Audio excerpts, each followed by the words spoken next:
Spotlight நேயர்களுக்கு வணக்கம். குருமார்கள் அவர்களுக்கும் குலதெய்வ கடவுள் அவர்களுக்கும் என்னை பெற்றெடுத்த தாய் தந்தை அவர்களுக்கும் சகோதரன் சகோதரி அவர்களுக்கும் எனது நன்றியினை தெரிவித்துக் கொள்கிறேன். ஜோதிட நேயர் அவர்களுக்கு பொங்கல் நல்வாழ்த்துக்கள். இந்த 25வது வருஷத்து எந்தெந்த ராசி எது நல்லா இருக்கும் அதை பத்தி கொஞ்சம் சொல்லுங்க. சொல்றேன் சண்முகம். இப்ப பாத்தீங்கன்னா 3 கிரகமும் பயிற்சி ஆகுதுங்க. பார்த்தீங்கன்னா சனி பகவான் பயிற்சி ஆகிறாரு, குரு பகவான் பயிற்சியாக போகிறாரு, அப்புறம் ராகு பகவான் பயிற்சியாக போகிறாரு. பொதுவாக பார்த்தீங்கன்னா ராகு பகவான் மே மாதம் பயிற்சி ஆகிறாரு, சனி பகவான் மார்ச் மாதம் ஆகிறாரு,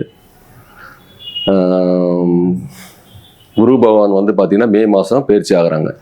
இவங்கெல்லாம் பார்த்தீங்கன்னா சனி பகவான் பார்த்தீங்கன்னா கும்பத்தில் இருந்து மீனத்துக்கு போகிறாரு, ராகு பகவான் பார்த்தா மீனத்திலிருந்து கும்பத்துக்கு வராரு, ரிஷபத்திலிருந்து மீனத்துக்கு போக போறாரு குரு பகவான். இந்த 3 ராசியுமே இடம் பயிற்சி மாறுறதுனால சில மாறுதல்கள்லாம் சில ராசிகளே கொடுக்கும். அதனால நீங்க எந்தெந்த ராசிக்கு எது நல்லா இருக்குன்னு பாக்குறேன் சொல்லலாம். அது இப்போ மேச ராசியை எடுத்தீங்கன்னா இப்போதான் 7.5 ஸ்டார்ட் ஆகுது. அதனால அவங்க பயப்பட வேண்டியது இல்லை. எதையுமே அதாவது மேசராசிக்காரங்களோட பொதுவான குணங்கள் பார்த்தீங்கன்னா அவங்க எப்பவுமே பரபரப்பாக இருப்பாங்க, எப்பவுமே டென்ஷனாக இருப்பாங்க, பரபரப்பாக வேகமாக இருப்பாங்க. அவங்க கொஞ்சம் நிதானமாக இருக்கணும். எந்த விஷயத்துலையும் கொஞ்சம் அவசரப்படாமல் எந்த விஷயம் செய்தாங்கன்னா அவங்க கொஞ்சம் நல்ல முன்னேற்றத்தில் அவங்க வருவாங்க. பொதுவாகவே மேசராசிக்காரங்கன்னு பார்த்தீங்கன்னா ஒரு வேகம்னா சாதாரண வேகம் இருக்காது. பணம் சம்பாதிக்கிறதுக்கான மோட்டிவ் பொதுவாகவே அவங்களுக்கு அதிகமாக இருக்கும். எதையுமே பரபரப்பாகவும் வேகமாகவும் சுறுசுறுப்பாகவும் ஆக்டிவாகவும் இருப்பாங்க. சோர்ந்து போய் எப்பவுமே உட்கார மாட்டாங்க அவங்களாம் மேசராசிக்காரரை பொறுத்தவரை. ஆனால் அவங்க அவங்க பிரகாரம் அவங்க போக்குலேயே நம்ம விட்டுடணும். அவங்கள நீங்கள் திருத்தணும்னு நினச்சிங்க இல்லை மாற்றம் கூடன்னு நினச்சிங்கன்னா அவங்க மாறவே மாட்டாங்க. அவங்களா மாறினாதான் உண்டு. பொதுவாக மேசராசிகள்லாம் அப்படி தான் இருப்பாங்க.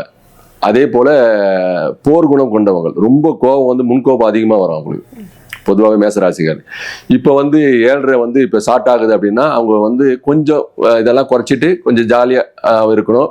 குடும்பத்தில் அனுசரித்து போகணும், விட்டு கொடுத்து போகணும், சண்டை சச்சரவு இல்லாமல் நீங்கள் பார்த்துக்கணும்.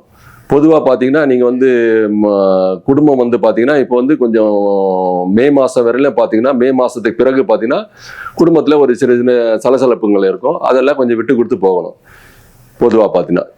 அதே போல் விரய செலவு கொஞ்சம் அதிகமாக காட்டும். பொதுவாக பார்த்தீங்கன்னா நீங்கள் மேசராசிக்காரங்களாம் இப்போ விரயம் அதிகமாகவும் தேவையில்லாமல் செலவு பண்ணுவீங்க, பணம் சம்பாதிப்பீங்க, ஆனால் கையிலேயே நிற்காது. அது எப்படி போகுதுன்னு உங்களுக்கே தெரியாது. இது போலலாம் இருக்கும். இது போலலாம் என்னடா இது பணம் நிற்கலன்னா நீங்கள் என்ன பண்ணணும்னா அதுக்கு முதலீடு செய்யணும். அதாவது முதலீடுனா சொத்து வாங்கலாம், அப்படி இல்லைன்னா அதாவது ஒரு வீடு வாங்கலாம். இந்த மாதிரி முதலீடு போட்டு அப்படி இல்லைன்னா பேங்க்ல டெபாசிட் பண்ணலாம். இல்லைன்னா ஷேர் மார்க்கெட்ல உங்களுக்கு ஜனன ஜாதகத்துல நல்லா இருந்ததுன்னா அதுல போடலாம். இந்த மாதிரி முதலீடுல சொத்து வீடெல்லாம் வாங்கி வச்சிங்கன்னா அது ரொம்ப நல்லது. அதுல உங்களுக்கு பாதிப்பு வராது, நஷ்டமாகாது. இல்லைன்னு வச்சுங்களேன், நீங்கள் தேவையில்லாமல் விரயம் பண்ணுவீங்க, ஃப்ரெண்டுக்கிட்ட அதிகமாக செலவு பண்ணுவீங்க. இந்த மாதிரிலாம் தேவையில்லாத செலவுங்க, வண்டி ரிப்பேர் ஆகிறது, இந்த மாதிரிலாம் அதிகமாக வரும். மே மாதத்துக்கு மேலே தான் உங்களுக்கு உங்களுக்கு பிரச்சனைகள் ஸ்டார்ட் ஆகும், அதிகமாக ஸ்டார்ட் ஆகும். இப்போ பரவாயில்ல, இப்போ வருமானம் வரும், எல்லாமே வரும். ஆனால் வருமானம் கையில் நிற்காது. இந்த மார்ச் மாதத்துலேருந்து மார்ச் மாதம் தான் பயிற்சி ஆகிறாரு சனி பகவான். பயிற்சி ஆகிறாரு, 12ல் வராரு. குடும்பத்தில் சில சில சங்கடங்கள் அது இருக்கும், இடமாற்றங்கள் இருக்கும், தொழிலில் இடமாற்றம் வரும். சில பேர் வெளியூர் போவாங்க, சில பேர் இடமாற்றத்தில் கொடுக்கும், வீடு மாற்றம் கொடுக்கும். இதெல்லாம் நடக்கும் மேசராசிக்காரங்களை எப்படின்னு கேட்டிங்கன்னா விட்டு கொடுத்து போனாங்கன்னா அவங்க எப்பவுமே கெட்டு போக மாட்டாங்க. எப்பவுமே சூப்பராக இருப்பாங்க, பிரச்சனை இல்லாமல் இருப்பாங்க. அவங்க லைஃப் நல்லா இருக்கும். இப்போ பார்த்தீங்கன்னா மேசராசிக்காரங்க போன வாரம், அதாவது உங்களுக்கு போன வருஷம்லாம் பார்த்தீங்கன்னா நல்லா இருந்திருக்கும், வருமானம் நல்லா இருந்திருக்கும், தங்கம் வாங்கியிருப்பாங்க, குடும்பத்தில் ஓரளவுக்கு பிரச்சனை இல்லாமல் நல்லா இருந்திருப்பாங்க. இப்போ மேச அனுசரித்து போகக்கூடிய சுச்சுவேஷன் வரும் மே மாதத்துக்கு அப்புறம் தான். அதுக்கு முன்னாடி நீங்கள் சாதாரணமாக எப்பவுமே இருக்கா போல இருக்கும் மே மாதத்தை பொறுத்தவரை. அதே போல் மேசராசிக்காரங்களில் பார்த்தீங்கன்னா மோஸ்ட்லி பார்த்தீங்கன்னா அவங்க குடும்பத்தில் யாராவது பார்த்தீங்கன்னா வைத்தியராக இருப்பாங்க, சில பேர் பார்த்தீங்கன்னா மருத்துவராக இருப்பாங்க, நர்ஸாக இருப்பாங்க. அந்த குடும்பத்தில் யாராவது கண்டிப்பாக இருப்பாங்க, இல்லைன்னா ஆசிரியர் அந்த பணியில் இருப்பாங்க பொதுவாக. ஆனால் முன்கோபம் ரொம்பவே அதிகமாக இருக்கும் அவங்களுக்குலாம். அதே போல் இவங்க வண்டி வாகனம் வாங்கலாம், அதுக்கப்புறம் வீடை பழைய வண்டி வாங்கலாம், வீடை புதுப்பிக்கலாம்.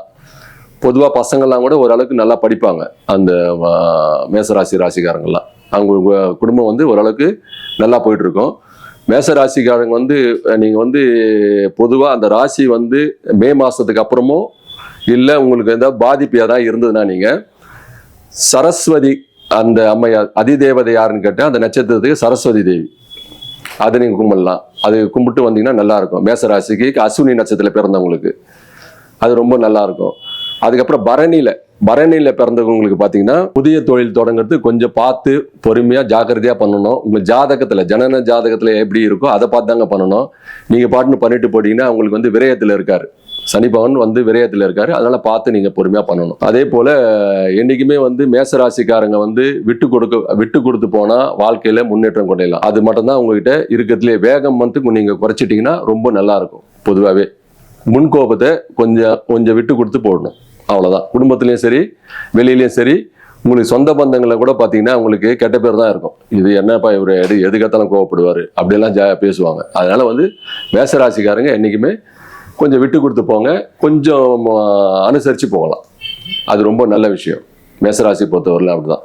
மேசராசி காலத்துல பார்த்தீங்கன்னா வச்சு பார்த்தா செவ்வாய் சில பேருக்கு வந்து மேசராசியில் வந்து செவ்வாய் அங்கே இருந்ததுன்னா இன்னமும் அதிகமாக இருப்பாங்க, இன்னும் டென்ஷன் ஆவாங்க, இன்னும் எமோஷன் ஆவாங்க சில பேருங்களுக்கு. அதனால மேசராசிக்காரங்க விட்டு கொடுத்து போங்க. இந்த காலகட்டத்தில் வந்து கொஞ்சம் இந்த ஒரு வருஷம் வந்து கொஞ்சம் இதுவாக இருக்கணும். அதுக்கப்புறம் இந்த பயிற்சி மாறதுக்கு அப்புறம் அதுவும் 2வது சுற்று வரும்போது தான் பிரச்சனை வரும். இப்போ வந்து முதல் சுற்றுல வரும்போது கொஞ்சம் ஜாக்கிரதையா இருக்கும். 2வது சுற்று வரவங்களுக்குலாம் அந்த அளவுக்கு பயப்பட வேண்டியதில்லை. இந்த சனி பயிற்சினால ராகு பயிற்சி வந்து 11ஆம் இடத்துல லாபஸ்தானத்துல இருக்கு. அப்படின்னா உங்களுக்கு வந்து லாபஸ்தானத்துல இருக்கும்போது எதிர்பாராத அதிர்ஷ்டம்லாம் கிடைக்கும், பண வரவு கிடைக்கும். அதே போல 2ஆம் இடத்துல இருந்து 3ஆம் இடத்துக்கு போறார். 3ஆம் இடத்துல குரு போகும்போது என்ன நடக்குன்னு கேட்டால் சகோதர ஒற்றுமை நல்லா இருக்கும். அதே போல இடமாற்றங்கள் கிடைக்கும். வீடு சமாச்சாரம் இந்த பிரச்சனைகள் வீடு சில பேருக்கு பார்த்தீங்கன்னா புதுப்பிப்பாங்க, ரெடி பண்ணுவாங்க. இந்த மாதிரிலாம் நல்லா இருக்கும். பொதுவாகவே சகோதரன் வந்து கொஞ்சம் ஒற்றுமை இருக்கும். இந்த மேசராசிரியர்கள் பொதுவாகவே பார்த்தீங்கன்னா மேசராசிரியர்களுக்கு கொஞ்சம் சுமாரான காலம்தான். பட் நீங்கள் வந்து மே மாதத்துக்கு அப்புறம் தான் பார்க்கணும். அதே போல் மார்ச் மாதத்துலேருந்து கொஞ்சம் நீங்கள் வேகத்தை குறைச்சிக்கலாம். அதே போல் பொறுப்புகள் வந்து கொஞ்சம் விட்டு கொடுத்து போகலாம். குடும்பத்தில் விட்டு கொடுத்து போயிட்டு அனுசரித்து போனீங்கன்னா வாழ்க்கை வந்து இன்னும் உற்சாகமாக இருக்கும், நல்லா இருக்கும். மேசராசிக்காரர்களுக்கு என்ன பரிகாரம் பண்ணலாம்? பரிகாரம் வந்து பண்ணல விட அந்த நட்சத்திர அதிதேவதையை வந்து வழிபட்டு வந்தாங்கன்னா ரொம்ப சூப்பராக இருப்பாங்க. அவங்க நட்சத்திர அதிதேவதைன்னு பார்த்தா அஸ்வினிக்கு பார்த்தீங்கன்னா உங்களுக்கு சரஸ்வதி தேவியை வந்து கும்பிட்டாங்கன்னா அது வழிபட்டாங்கன்னா ரொம்ப விசேஷமாக இருக்கும். இவங்களுக்கு வந்து இவங்களுடைய பிரச்சனைகள் வந்து கொஞ்சம் கொஞ்சமாக சால்வ் ஆகும். 2வது சனீஸ்வர கடவுளுக்கு வந்து விளக்கு போடுறது. அவங்களுக்கு வந்து பார்த்தீங்கன்னா சனிக்கிழமைனா விளக்கு தீபம் ஏற்றுறது ரொம்ப நல்லது. பண்ணிட்டு வந்தாங்கன்னா ரொம்ப விசேஷமாக இருக்கும். 9 கிரகத்தையும் 7 பக்கமும் வலது பக்கமாகவும் இடது பக்கமும் 2 முறையும் அவங்க வந்து வலது பக்கமாக வந்து விளக்கு ஏற்றி தீபம் ஏற்றிட்டு வேண்டிட்டு திரும்பி பார்க்காம வந்துட்டாங்கன்னா அவங்களுக்கு வந்து ரொம்ப விசேஷமாக இருக்கும். அது அஸ்வினி நட்சத்திரத்துக்காரங்களுக்கு. அதுக்கப்புறம் பார்த்தீங்கன்னா பரணி நட்சத்திரக்காரங்க பொதுவாக வந்து பரணி நட்சத்திரக்காரங்க அதிதேவதை யாருன்னு கேட்டிங்கன்னா துர்கா தேவியை வழிபடலாம். துர்கா தேவி வந்து எப்படின்னா ராகு காலத்தில் வழிபட்டாங்கன்னா ரொம்ப நல்லது. அதே மாதிரி பண்ணலாம். அதே போல் 9 கிரகத்துக்கும் இவங்களும் வலது பக்கமாக 7 ட்ரிப்பும் இடது பக்கமாகவும் 2 ட்ரிப்பும் வந்து வலது வந்துட்டு விளக்கு ஏற்றிட்டு திரும்பி பார்க்காம வந்துட்டாங்கன்னா இவங்களுக்கு வந்து வாழ்க்கையில் இன்னும் ஒரு இம்ப்ரூவ்மெண்ட் நல்லாயிருக்கும். அதுக்கப்புறம் கார்த்திகை நட்சத்திரத்துக்கு வந்து முருகரை வந்து அது அதிதேவதை வந்து முருகர் வரார். முருகரை வந்து நீங்கள் வழிபட்டால் ரொம்ப நல்லது. அது போல் பண்ணலாம். அதே போல் பயிற்சி இருக்கிறதுனால சனி பகவான் வந்ததுனால நவகிரகத்தை வந்து 7 ட்ரிப்பு நீங்கள் வந்து வலது பக்கமாகவும் இடது பக்கமாகவும் 2 ட்ரிப்பு நீங்கள் அது வலம் வந்துட்டீங்கன்னா திரும்பி பார்க்காம வந்துடணும். அவ்வளோதான். இதுதான் உங்களுக்கு பரிகாரம். இதை பண்ணி பாருங்க. நீங்கள் வந்து வாழ்க்கையில் ஒரு தெளிவு பெறுவீங்க. இந்த வீடியோ உங்களுக்கு பிடிச்சிருந்தா லைக் பண்ணுங்க, கமெண்ட் பண்ணுங்க, ஷேர் பண்ணுங்க, சப்ஸ்கிரைப் பண்ணுங்க.